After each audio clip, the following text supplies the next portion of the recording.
Chers téléspectateurs de Business 24 Africa, c'est l'heure de vous informer. Au sommaire de ce journal, dans 2 mois, va s'ouvrir la campagne de commercialisation de la noix de cajou en Côte d'Ivoire.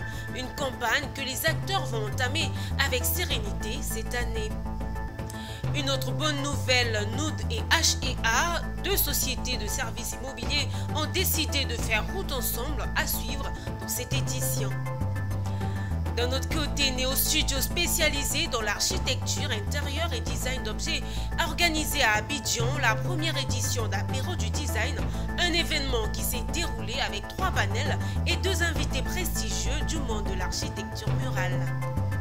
En santé, sachez que 3 535 236 filles âgées de 9 à 18 ans seront vaccinées contre le cancer du col de l'utérus lors de la campagne nationale de vaccination multi-âge prévue du 7 au 13 avril sur toute l'étendue du territoire national. Détail tout de suite. Bienvenue dans cette nouvelle session d'actualité. Dans 2 mois, va s'ouvrir la campagne de commercialisation de la noix de cajou en Côte d'Ivoire. Une campagne que les acteurs vont entamer avec sérénité cette année grâce à un partenariat entre Coris Bank International Côte d'Ivoire et le Conseil du coton et de la NACARD. De convention, le premier accorde une ligne de crédit de 15 milliards de francs CFA au second pour les besoins de l'accompagnement des acteurs de la filière. Les détails de la convention avec Issa Badini.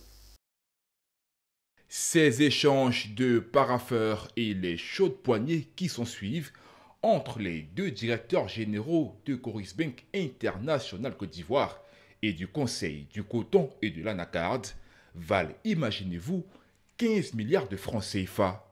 Une enveloppe fruit d'une convention d'accord qui engage Coris Bank Côte d'Ivoire à ouvrir une ligne de crédit au profit des acteurs de la chaîne de valeur du cajou. À travers cette convention, Coris Bank International Côte d'Ivoire met en place, comme il a été dit, une ligne de crédit de campagne d'un montant de 15 milliards de francs CFA, dédiée à l'accompagnement du CCA, de la mise en œuvre du mécanisme de commercialisation du cajou. Ce financement vient également soutenir les efforts de préfinancement et d'accompagnement des PME et PMI de la filière afin de favoriser leur autonomie et renforcer leurs capacités, voire les aider à réaliser leurs projets. Ce partenariat s'inscrit pleinement dans la vision de Coris Bank International qui place la proximité, l'impact et l'engagement au cœur de son action. C'est 15 milliards de francs CFA que nous mettons à la disposition des sociétés coopératives, des acheteurs individuels, mais qui ont été sélectionnés aussi sur la base de critères rigoureux. Et pour nous, ces résultats sont visibles déjà à l'entame de, je dirais, à 2 mois seulement de notre campagne.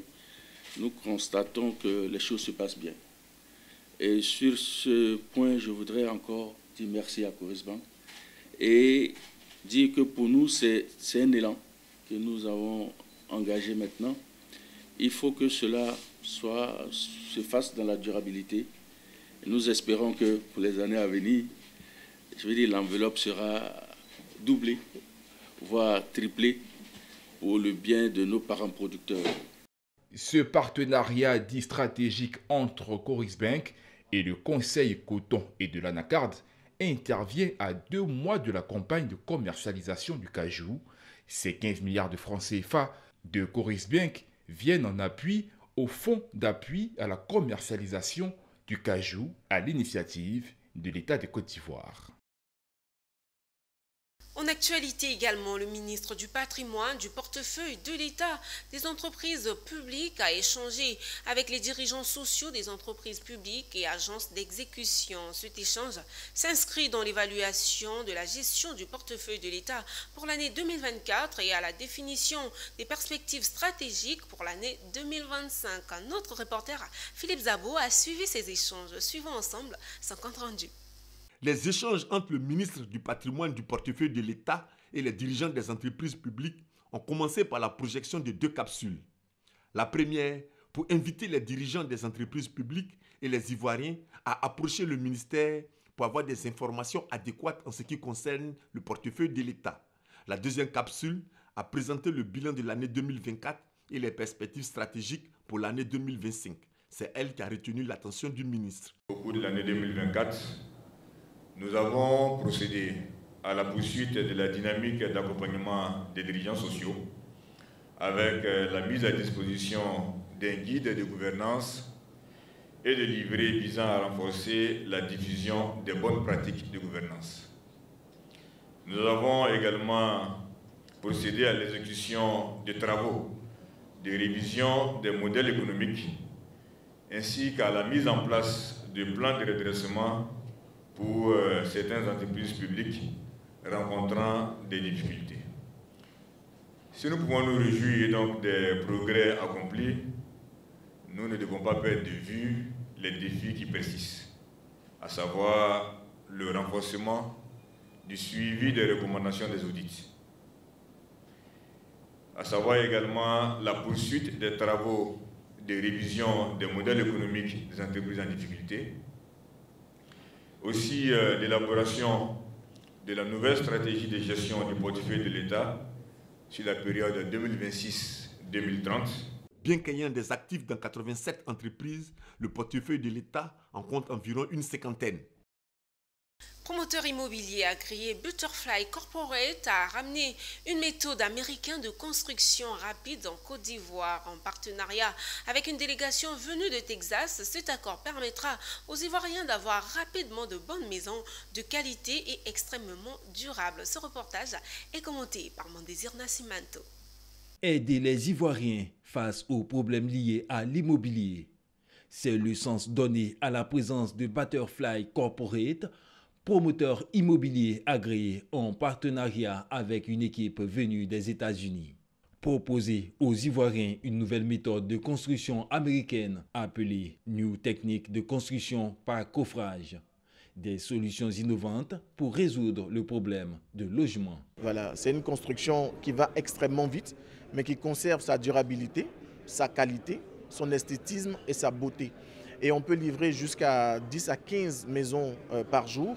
Et ça peut nous permettre de résorber, si tant est qu'il le faut, le problème du logement en Côte d'Ivoire. On est 18 à 30% moins cher que la méthode en agglo, la méthode normale, parce que ça va très vite et ça va très bien et c'est beaucoup moins cher. On part de la conception architecturale jusqu'à la livraison du produit en passant par le financement et la proposition du foncier. Pour l'entreprise immobilière Butterfly Corporate, ces projets sont accessibles à toutes les bourses et cette méthode est utilisée aussi bien en Côte d'Ivoire qu'ailleurs dans le monde. Dans ce même registre, ils ont pour ambition de réorganiser le métier de l'immobilier en Côte d'Ivoire. Noud et HEA, deux sociétés de services immobiliers, ont décidé de faire route ensemble. Achat, vente et location en passant par le conseil immobilier. Ces deux structures de renom ont marqué leur collaboration au cours d'une conférence de presse suivie par notre reporter Anja Semien. Une simple poignée de main. C'est le signe du rapprochement de deux sociétés de services immobiliers ayant de grandes ambitions en commun, notamment celle d'écrire une nouvelle histoire de services immobiliers en Côte d'Ivoire. Ce rapprochement de Noud et HEA permettra d'optimiser les synergies et d'offrir des solutions immobilières innovantes en adéquation avec les attentes du marché et des parties prenantes. C'est une acquisition stratégique parce qu'on a trouvé aujourd'hui un ami, une entreprise sœur qui a les mêmes valeurs que nous. Et en fait, c'est sur ces valeurs qui nous ont unis et qui nous permettent d'accélérer sur la structuration du marché immobilier en Côte d'Ivoire en partant de valeurs communes qui sont très fortes et très importantes pour nous et pour la famille Mullier. Les défis sont vastes. Aujourd'hui, on est en train de structurer et on va continuer à essayer de structurer la Côte d'Ivoire et le marché immobilier en Côte d'Ivoire. Il y a encore beaucoup de choses à faire et on a comme ambition de continuer à développer Noud sur d'autres pays. Donc j'espère que dans quelques temps, on pourra se revoir pour annoncer d'autres belles nouvelles sur le marché africain.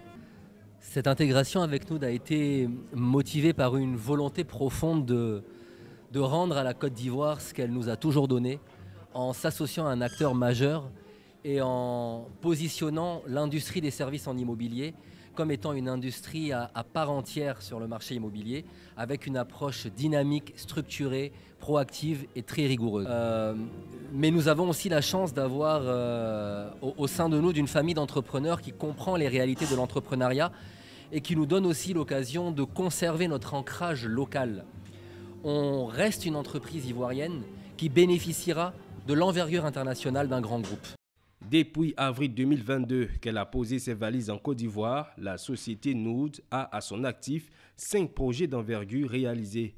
Elle rassemble une équipe agile de 1300 experts présents dans 11 pays, offrant ainsi une approche globale adaptée aux spécificités locales de chaque client.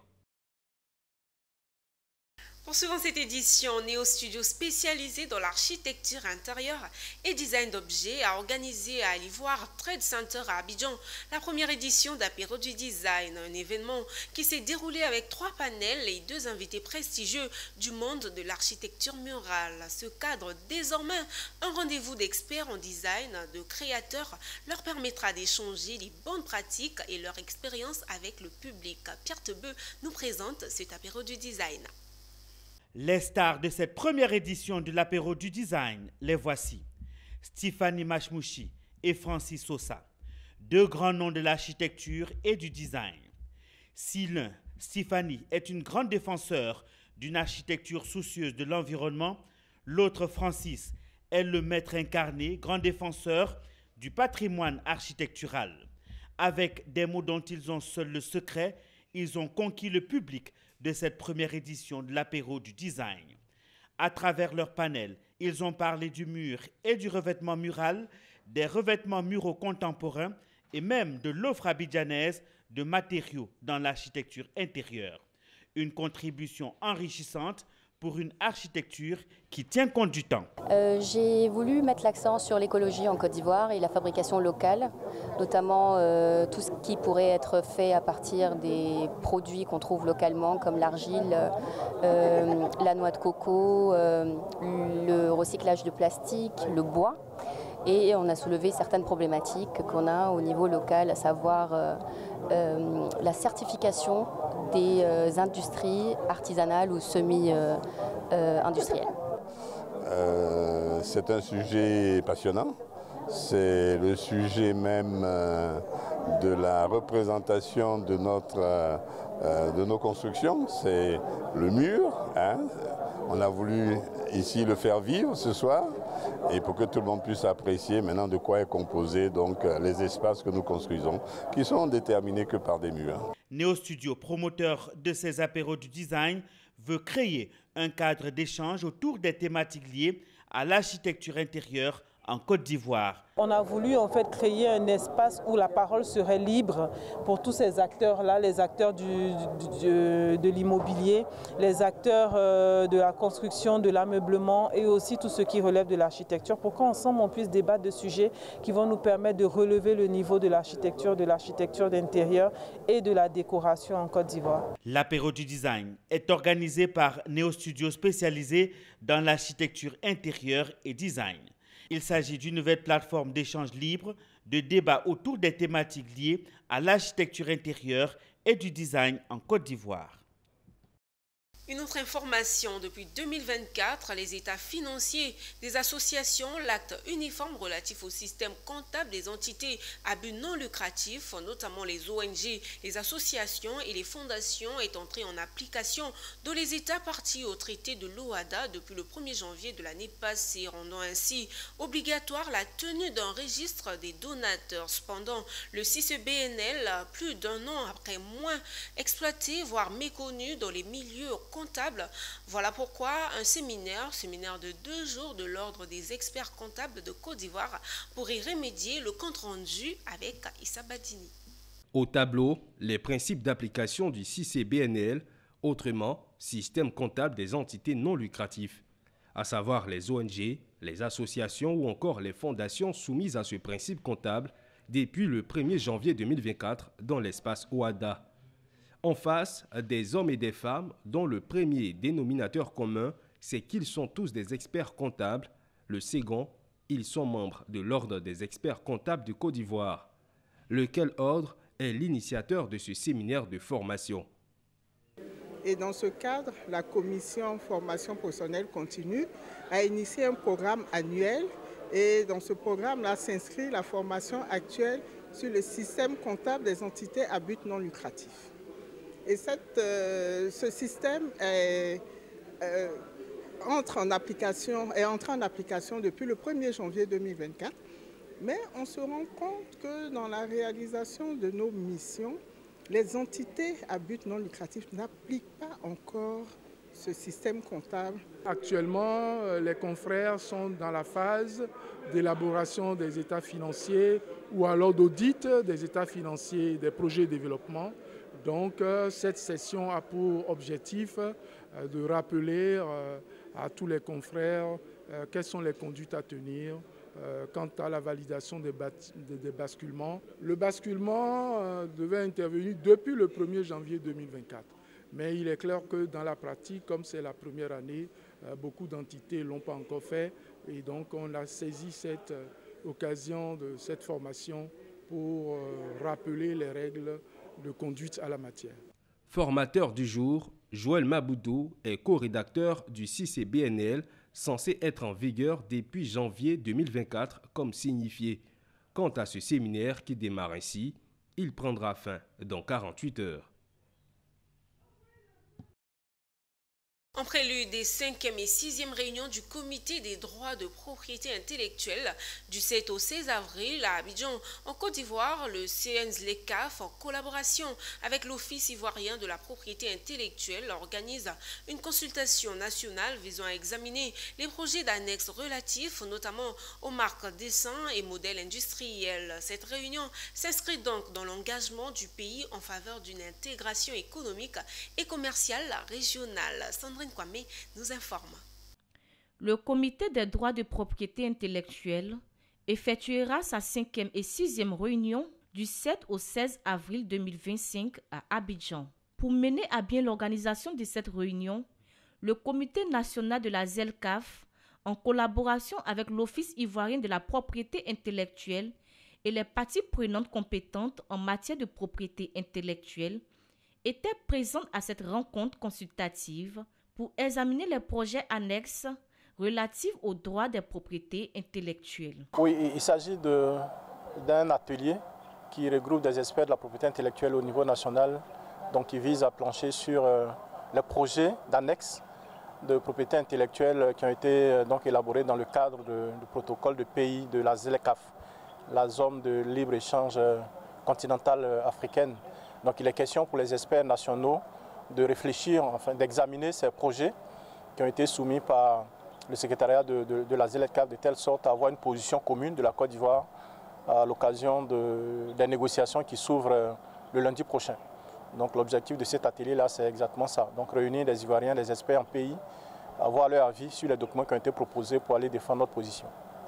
L'activité donc qui se tiendra à l'initiative du secrétariat de la ZLECAF d'Accra s'inscrit dans la continuité des négociations qui ont débuté, qui ont eu lieu à Accra en 2022, en septembre 2022, où le protocole des droits de propriété intellectuelle a été négocié. Et donc, le prolongement, c'était qu'à la suite des négociations sur le protocole, qu'on puisse négocier également, qu'on puisse échanger sur les annexes, qu'on puisse élaborer les annexes et les adopter. Et la séance qui va donc se tenir à partir du lundi vise donc à réunir tous les États membres pour négocier le projet d'annexe qui ont été soumis.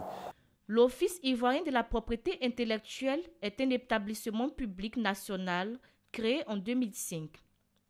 Il assure la représentation de l'Organisation africaine de la propriété intellectuelle, OAPI, et l'Organisation mondiale de la propriété intellectuelle, OMP.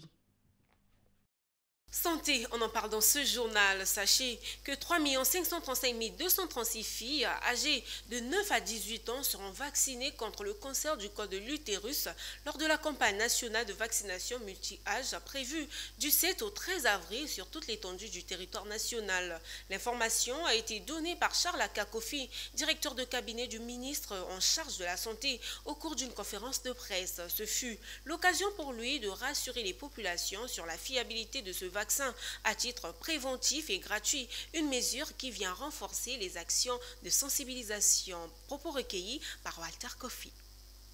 Dans l'optique d'améliorer les couvertures vaccinales et de contribuer à la réduction du fardeau du cancer du col de l'utérus, le ministère de la Santé, de l'Hygiène publique et de la couverture maladie universelle, en collaboration avec ses partenaires techniques et financiers, lance une campagne nationale de vaccination contre le virus du papillome humain. Cette campagne se déroulera du 7 au 13 avril 2025 sur toute l'étendue du territoire national et vise à assurer une protection efficace et durable contre le cancer du col de l'utérus. Dans la mise en œuvre, en plus de la mobilisation sociale, des équipes de vaccination seront mises en place dans les établissements scolaires, les gares routières, les marchés, les lieux de culte, les quartiers, les villages et hameaux. Après la vaccination, une carte sera remise aux filles. Les parents devront la conserver précieusement. C'est la preuve que la fille de 9 à 18 ans a été vaccinée au cours de cette campagne. Les parents des filles vaccinées n'ont rien à payer, ni pour la vaccination, ni pour la carte de vaccination, ni pour la prise en charge des manifestations indésirables éventuelles. Toujours dans la santé, mais cette fois à Yamoussoukro, le ministre Pierre Ngou Demba a mobilisé le 2 avril les autorités préfectorales et les responsables régionaux de la santé et de l'éducation en vue du succès de la campagne nationale de vaccination contre le cancer du col de l'utérus prévue du 7 au 13 avril. Comme vous l'avez suivi, cette initiative vise à vacciner 3,5 millions de filles âgées de 9 à 18 ans contre le virus du papillome humain. Pour atteindre cet objectif, plus de 200 hauts responsables nationaux et régionaux ont participé à cette réunion afin de garantir une mobilisation optimale sur tout le territoire. Suivez. Le ministre de la Santé, de l'Hygiène publique et de la couverture maladie universelle, Pierre Ngou Demba, a réuni le mercredi dernier l'ensemble du corps préfectoral de Côte d'Ivoire ainsi que les hauts responsables régionaux des secteurs de la santé et de l'éducation. Cette rencontre vise à assurer la pleine mobilisation des parties prenantes en vue du succès de la campagne nationale de vaccination contre le cancer du col de l'utérus. Prévue du 7 au 13 avril 2025, cette campagne s'étendra sur l'ensemble du territoire ivoirien et ciblera les filles âgées de 9 à 18 ans. Son succès repose sur un renforcement du cadre de coordination multisectorielle essentiel pour mobiliser les parents, les jeunes filles concernées, les communautés et l'ensemble des acteurs impliqués. L'objectif est clair. Vacciner les 3 535 288 filles concernées contre le virus du papillome humain HPV afin de leur garantir une protection optimale contre cette maladie. Si le dépistage précoce du cancer du col de l'utérus est conseillé depuis 2 ans à toute femme en âge de procréer, la vaccination contre le virus du papillome humain est fortement recommandée par le gouvernement pour les jeunes filles de 9 à 18 ans. Dans la continuité de la lutte contre cette maladie, le ministère de la Santé, de l'Hygiène publique et de la couverture maladie universelle organisera à partir du 7 avril jusqu'au 13 avril 2025 une campagne nationale de vaccination multi-âge sur l'ensemble du territoire national. Cette campagne de vaccination permettra de protéger exactement 3 535 288 filles âgées de 8 à 18 ans. Pour atteindre cet objectif ambitieux, le ministre a adopté une stratégie intégrée combinant plusieurs approches. La vaccination en milieu scolaire, l'administration des doses dans les centres de santé, le déploiement des stratégies de proximité, l'implication active des acteurs communautaires.